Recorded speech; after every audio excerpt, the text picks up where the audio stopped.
Low sound check, placement check, sound check. Yo, so what's up guys? Guru Chan here and welcome back to my channel. So it's very long time since ang last na nag-upload ako dito sa aking channel. And as of now, ayan, meron tayo ulit bagong case. Well, hindi ito lipat bahay. For your information, naibenta ko kasi yung PC ko last time na bilil natin. At yun, so ito ngayon meron tayong bagong case. And this one is from Rakk Gears, the Rakk Anyag.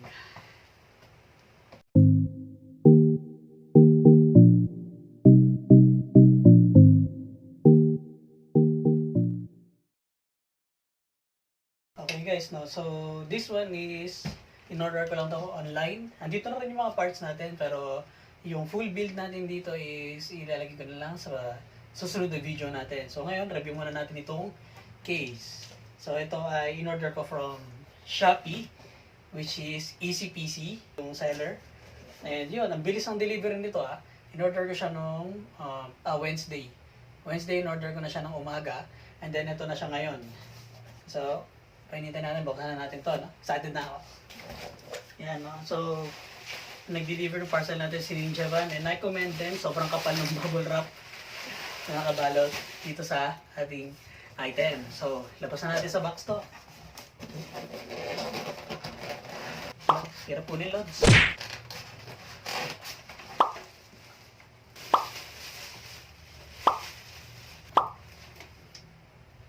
So, ito na siya. Nailabas na natin.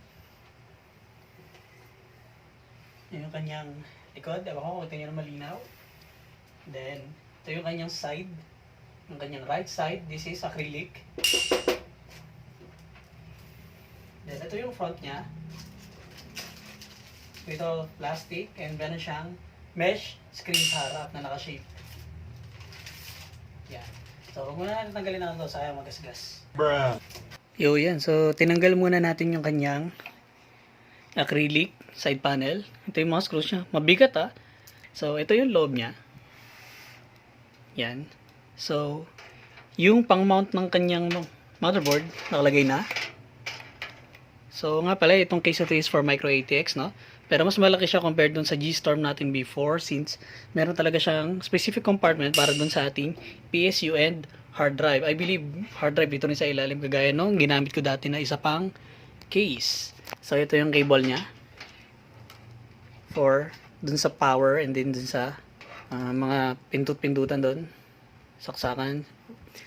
Ito yung kanya mga extra pa na screws. Yan o. So kung titignan mo siya dyan ganyan o, ano siya, spacious siya. Then as for the front panels, ayan, ito ay merong lalagyan ng tatlong 120mm. Then sa likod din, same. So in total, ano, pwede natin siya lagyan ng 1, 2, 3, 4, 5, 6, 7, 8 fans. Yun, kung mahilig ka sa mga setup or yung gusto mo ng setup na yung maraming fans, okay na okay sa itong case na to. So ito yung mga top part niya, Lods. Yan, so ito yung kanyang singawan dito sa taas, exhaust. And then meron siyang protection from dust. Naka-magnet yan. Then ito yung kanyang switch. Yan. Dalawang USB ports. And then for audio and microphone reset. I forgot to mention na dito sa harapan meron din siyang parang foam protector. Manipis lang siya. Para hindi basta-basta pumapasok yung alikabok mula sa labas sa screen. Yan. So protected talaga siya, and talagang mapagkakatiwalaan mo na hindi siya basta-basta magkakaroon ng makapal na pile-up ng alikabok sa loob. Yan. Pwede mo sang alisin via sa harapan din. Ayan, kagaya niya, no? Parang naka-clip lang yung parang screen sa harapan. Pag ginana natin siya, tinanggal natin siya, ipagkaka-clip, pwede mo siyang alisin itong harapan. And pati yung screen sa loob, yung parang foam sa loob, pwede nating linisin. Yan, so hinubaran na natin yung kanyang left side panel. So ito yung mga lusutan natin for cable management. Yan, so I think meron naman siyang enough space kasi ito yung cover niya. nakaangat pa rin naman siya. Ito yung compartment sa power supply and hard drive. Ayun, meron nga siyang lalagyan doon. Then dito, ayan, lusot-lusot. Pag inikot natin yan, mas makikita natin kung saan tayo pwedeng magsuot ng cables. Especially kapag nakalagay na yung board natin dito, no?